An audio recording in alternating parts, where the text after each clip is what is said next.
കള്ളക്കടത്താണോ അടിക്കുന്നേ? ഞാനാ. പേരെന്താ? ബഷീർ. എളിയ തോതിൽ ഒരു എഴുത്തുകാരനാണ്. 2.5 കൊല്ലത്തെ തടവ്. ഇപ്പൊ ഞാനിവിടെ തനിച്ചാ. കൂട്ടുകാരെല്ലാം പോയി. പേര് പറഞ്ഞില്ലല്ലോ. നാരായണി. സുന്ദരമായ പേര്. വയസ്സ്? 22. സുന്ദരമായ വയസ്സ്. കഠിന തടവാണല്ലേ? അതെ, 14 കൊല്ലം. അപ്പോ കൊലക്കുറ്റമാണല്ലേ? വന്നിട്ട് ഒത്തിരി നാളായോ? 1 കൊല്ലമായി. ഓ, എന്തൊരു ജീവിതം. നാരായണി, ഏതാണ്ട് ഒരുമിച്ചാണ് ഈ ജയിലിൽ വന്നത്. എനിക്കൊരു റോസാച്ചെടി തരുമോ? നാരായണി എങ്ങനെ അറിഞ്ഞു ഇവിടെ റോസാച്ചെടി ഉണ്ടെന്ന്? ജയിലല്ലേ, എല്ലാവരും അറിയും. ഇവിടെ രഹസ്യങ്ങളൊന്നുമില്ല. തരുമോ? എന്താ മിണ്ടാത്തെ? നാരായണി, ഈ ഭുവനത്തിലുള്ള എല്ലാ പനിനീർ ചെടികളും ഞാൻ നാരായണിക്ക് തരും. ഒരെണ്ണം മതി. തരുമോ? ഓ, എന്തൊരു ചോദ്യമാ നാരായണി ഇത്. തരുവോന്ന്? നാരായണി, അവിടെ തന്നെ നിൽക്കണേ. ഞാൻ ഇപ്പം കൊണ്ടുവരാം. കേട്ടോ? കേട്ടു. എന്തടേ ബടുക്കൂസുകളെ ഓടി മരത്തിൽ കയറുന്നത്? നാണമില്ലേ? ചുമ്മാ ഇവിടെല്ലാം ഇറങ്ങി നടക്കണടേ.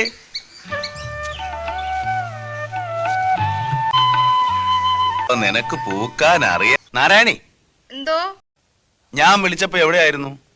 ഇവിടെ തന്നെ ഉണ്ടായിരുന്നു. എന്നിട്ട്? ഞാൻ മിണ്ടാതെ ഒളിച്ചു നിൽക്കുകയായിരുന്നു. കള്ളി. റോസാച്ചെടി കൊണ്ടുവന്നോ? ബഷീറേ, ബഷീറേ, ബഷീറേ. ദൈവത്തിനെ ഇത്ര സ്നേഹത്തോടെ വിളിച്ചിരുന്നെങ്കിൽ സ്നേഹത്തോടെ വിളിച്ചിരുന്നെങ്കിൽ എന്നാണ് പറഞ്ഞത്.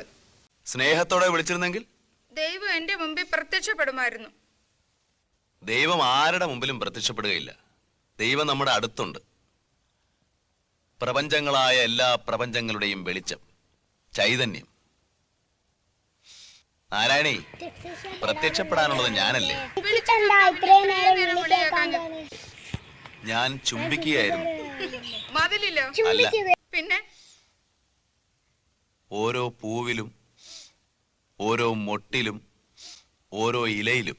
ദൈവമേ, എനിക്ക് കരച്ചിൽ വരുന്നു. നാരായണി, എന്തോ? ചുവട്ടിലെ കെട്ടഴിക്കരുത്. ഒരു കുഴി കുഴിച്ച് അതിൽ ഈശ്വരനാമത്തിൽ വെക്കുക. എന്നിട്ട് മണ്ണിട്ട് വെള്ളം ഒഴിക്കണം. കേട്ടോ? കേട്ടു. എന്നാ ദാ വരുന്നു. കിട്ടിയോ? ദൈവമേ, കിട്ടി. കമ്പുകളിലെ കെട്ടഴിക്കണം. അഴിക്കാം. ഞാൻ പൂക്കളെല്ലാം നുള്ളിയെടുത്ത് വെക്കാൻ പോകുകയാ. എവിടെ? മുടിക്കെട്ടിലോ? അല്ല, പിന്നെ? ഹൃദയത്തിനുള്ളിൽ, ബ്ലൗസിനുള്ളിൽ. അതിലെന്റെ ചുംബനങ്ങളുണ്ട്. ഞാനിത് നട്ട് വെള്ളം ഒഴിച്ചിട്ട് വരാം. എപ്പോഴും മതിലിന്റെ മുകളിൽ നോക്കണം. ഞാൻ വരുമ്പോ ഒരു ഉണങ്ങിയ കമ്പ് മതിലിന്റെ മുകളിലേക്കിടും. വരുവോ? വരും. എന്റെ ദൈവമേ. എന്താ നാരായണി? എനിക്ക് കരയാൻ തോന്നുന്നു. കാരണം എന്ത്? അറിഞ്ഞുകൂടാ. നാരായണി പോയി നട്ടിട്ട് വരൂ. ഞാൻ ഉണക്കക്കമ്പിടും.